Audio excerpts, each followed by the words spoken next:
ആദ്യത്തെ ചോദ്യം. ഉപദ്രവിക്കരുത്. ഞാൻ ഇന്നലെ ആരെയും ഉപദ്രവിച്ച ചരിത്രമില്ല. അത് ഇടയ്ക്കൊക്കെ എപ്പിസോഡ് കാണാറുള്ളൂ. ഒരാളെ ഉപദ്രവിച്ചുള്ളൂ, ആളിപ്പോ ദുബായി.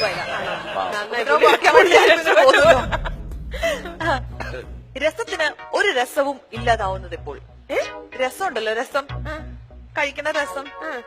എന്തായാലും രസത്തിന് ഒരു രസവും ഇല്ലാതാവുന്നത് എപ്പോൾ? കഴിക്കാത്തപ്പോ. പോരാ, ഒന്നല്ല. രസം സാമ്പാറാണ്. അല്ല, അശ്വതി വരും. അങ്ങനെയൊക്കെ തന്നെയാണ്. എന്തോ ഒന്ന് വരുമ്പോഴാണ്. എന്ത് വരുമ്പോഴാണ്? രസം നീ വരുമ്പോൾ. സുരാജേട്ട വെറുതെ ഇങ്ങനെ എറിയുന്നത് എങ്ങനെയോ പറയുമ്പോ നിറമുണ്ട്, പക്ഷെ നമ്മൾ കാണുമ്പോ ആ നിറമില്ല. എന്താണ് സാധനം? പറയുമ്പോ നല്ല നിറമുണ്ട്, പക്ഷെ കാണുമ്പോ നിറമില്ല. കഥ പറയുമ്പോഴാണ്. അല്ലല്ല, പറയുമ്പോ നല്ല നിറമുള്ളൊരു വസ്തുവാണ് നമുക്ക് ഓർമ്മ. ഒരു നിറമുണ്ട് ഇതില്.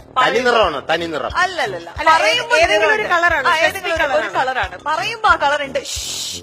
ഇത് പറ്റില്ലട്ടാ. പറയുമ്പോ നിറമുണ്ട്, പക്ഷെ കാണുമ്പോ നിറമില്ല. എന്താ ഒച്ചത്തി പാവു. പറയുമ്പോ അതില് നിറമുണ്ട്, പക്ഷെ കാണുമ്പോ നിറമില്ല. എന്ത് നിറവാ? ക്ലൂ ചോദിക്കാലോ. ഇപ്പൊ ഉള്ള എല്ലാത്തിനും ഞാൻ ഒരു ക്ലൂ തരാം. പ്രകൃതിയുടെ നിറം എന്നൊക്കെ വേണമെങ്കിൽ പറയാം. പച്ച. പറയുമ്പോ വെള്ളം. പച്ചവെള്ളം. പറയുമ്പോ നിറമുണ്ട്, കാണുമ്പോ വല്ല നിറമുണ്ടോ? അതാണ്. അതൊന്നും പറയരുത്. ഇവിടെ കൊണ്ടുവന്ന വെള്ളത്തിൽ ഞാൻ ഇത്തിരി പച്ച ഉണ്ടായിരുന്നു. അത് പായലുള്ള വെള്ളമായിട്ടാണോ തന്നതാ? ഞാൻ കരുതി പെയിന്റ് വീണ വെള്ളം. പറയാറുണ്ട്. സത്യ അങ്ങ് ഉച്ചിയിലടിച്ച് കൊല്ലാൻ. കോഴിമുട്ടയ്ക്ക് നല്ല വെളുത്ത കളറാണ്, അറിയാലോ. നമ്മുടെ അവിടെയൊക്കെ അങ്ങനെയാണ്. അല്ല, ചുമന്ന കളറുള്ള മുട്ടയിടുന്ന കോഴി. പാലയിലൊക്കെ ഇനി മാറിയോ? ഞങ്ങളുടെ അവിടെ ചുവന്ന കളറുള്ള മുട്ടയിടുന്ന കോഴിയൊക്കെ ഉണ്ട്. നല്ല നാടൻ കോഴിയുടെ മുട്ടയ്ക്ക് ഒരു ചെറിയ ചുമപ്പ് കളറുണ്ട്. അപ്പൊ ഈ കാടക്കോഴിയുടെ മുട്ട കണ്ടിട്ടുണ്ടോ? അതിനൊരു ചാരം നിറ ഇങ്ങനെ ഡോട്ടൊക്കെ ഉള്ളതാണ്. അങ്ങനെയാണ് ഈ വവ്വാലിന്റെ മുട്ടയ്ക്ക് എന്താ കളർ? വവ്വാലിന്റെ കളർ. മുട്ടയിടുവാണോ? ആണോ? ആണോ? വവ്വാല് മുട്ട എടുത്തില്ലല്ലോ. പിന്നെ എന്താ ചെയ്യാ? പ്രസവിക്കുന്നതാണോ വവ്വാല്? കാരണം തലവുത്തിക്കണമെന്ന് മുട്ടയിട്ട താഴത്ത് വീഴും.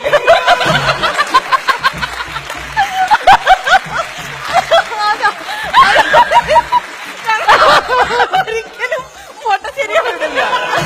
മുട്ടയിടില്ല, അതിന് വവ്വാല് പ്രസവിക്കുന്നത് കണ്ടോ? ഇമാതിരി ഒരു ചോദ്യം കൂടി ചോദിച്ചോട്ടെ. ഞാൻ ചോദിച്ചിട്ടേ വിടൂ. എന്നെ ഏൽപ്പിച്ചിരിക്കുന്ന പണിയല്ലേ, അതുകൊണ്ടാ. ശരി. എത്ര പിച്ചാലും നുള്ളിയാലും കരയാത്തൊരു കുട്ടി. ആനക്കുട്ടി. പിച്ചു നോക്കാം. അശ്വതി. അത്രയും തൊലിക്കട്ടിയാ. സത്യം നോക്ക്. ഞാൻ അല്ലാതെ കരയും കേട്ടോ. പിച്ചാലും നുള്ളിയാലും കരയാത്ത കുട്ടി. ഈ കുട്ടിയുടെ പേരിൽ സിനിമയൊക്കെ ഉണ്ട്. പാവക്കുട്ടിയാ? പാവക്കുട്ടി. പാവക്കുട്ടി ഇഷ്ടമില്ല? ഇല്ല, ഒട്ടും ഇഷ്ടമില്ല. ഇമാതിരി ചോദ്യം ഇനി മേലെ ചോദിച്ചിട്ടുള്ളൂ. ഞാൻ ഇപ്പോഴാണ് എന്ത് ചെയ്യണമെന്ന് പറഞ്ഞോണ്ടിരിക്കുകയായിരുന്നു. സുരാജേട്ടാ, ഞാനൊരു കാര്യം കൂടെ പറയട്ടെ. കഴിഞ്ഞ ദിവസം ഫേസ്ബുക്കിൽ ആരോ കമന്റ് ചെയ്തിരിക്കുന്നുണ്ടു, ഈ വർഷത്തിൽ ഇത്രയും കൂടുതൽ ശശിയായ വേറെ ആരും കാണില്ല. അശ്വതി ഒരു ശശിയുണ്ടോ? പ്രത്യേകിച്ച് കലിംഗ ശശിയേട്ടനും കൂടെ വന്നു. അന്നാണ് ലോക ശശിയായത്. ഇനി എന്താ സംഭവം എന്ന് വെച്ച് കഴിഞ്ഞാല് ഞാൻ കുറച്ച് അക്കങ്ങൾ പറയാം. ഈ എല്ലാ അക്കങ്ങളും അക്കം സംഖ്യ ഇംഗ്ലീഷിൽ പറഞ്ഞാലേ അറിയൂ. അങ്ങനെ ഞാൻ കുറച്ച് നമ്പേഴ്സ് പറയാം. ഈ നമ്പർ കൂട്ടിയിട്ടുള്ള ഒരു സിനിമ പറയണം. ഈ നമ്പർ കൂട്ടിയിട്ടുള്ള ഒരു സിനിമയുടെ പേര് പറയണം. പെട്ടെന്ന് പെട്ടെന്ന് പറയണം. ഒന്ന്. സുരാജേട്ടനോടല്ല, സുരാജേട്ടാ. ഒന്ന്. ഇത് അതിഥിയും നമ്മള് ഇവിടെ ഉള്ളവരുമാണ്. ആ ഒരു സ്നേഹം ഇടയ്ക്കിടയ്ക്ക് വേണം. ഇവരൊക്കെ അങ്ങ് പോകും. ഒന്നാമൻ. 1 മുതൽ 0 വരെ. 1 മുതൽ 2. രണ്ടാം ഭാവം. 3. മൂന്നാം മുറ. മൂന്നാം പക്കം. 4. നാൽക്കവല. അങ്ങനെ സിനിമ ഉണ്ടോ? ഇല്ലെങ്കിൽ ഉണ്ടാക്കാം. വലത്തോട്ട് തിരിഞ്ഞ് നാലാമത്തെ വീട്. ആ വലത്തോട്ട് തിരിഞ്ഞ് ഞാൻ നാലാമത്തെ സംവിധാനം വീട്. ചെയ്യും നാൽക്കവല ഞാൻ സംവിധാനം ഉണ്ട്. ചെയ്യും already ചെയ്തു.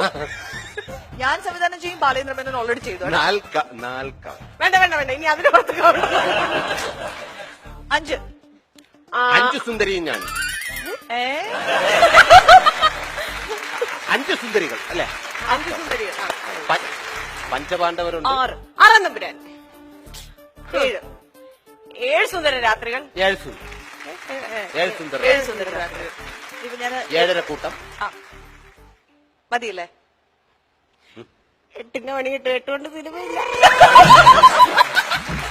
ആ ചോദിക്കും ഇല്ല ഞാൻ ചോദിക്കുന്നില്ല, ഞാൻ അവസാനിപ്പിച്ചിരിക്കുകയാണ്. ഇല്ല, പറ്റില്ല. 8, 9, 10 ചോദിച്ചിട്ട് അച്ഛനെ ഇവിടുന്ന് പോവാൻ പറ്റും. 1 മുതൽ 10 വരെ പറഞ്ഞു. ഇതിലെ പറ്റില്ല പറ്റില്ല. ആദ്യമായിട്ട് എനിക്ക് ഒരു ഇതിൽ തുടങ്ങുന്നുണ്ട് അശ്വതി 8 പൊട്ടും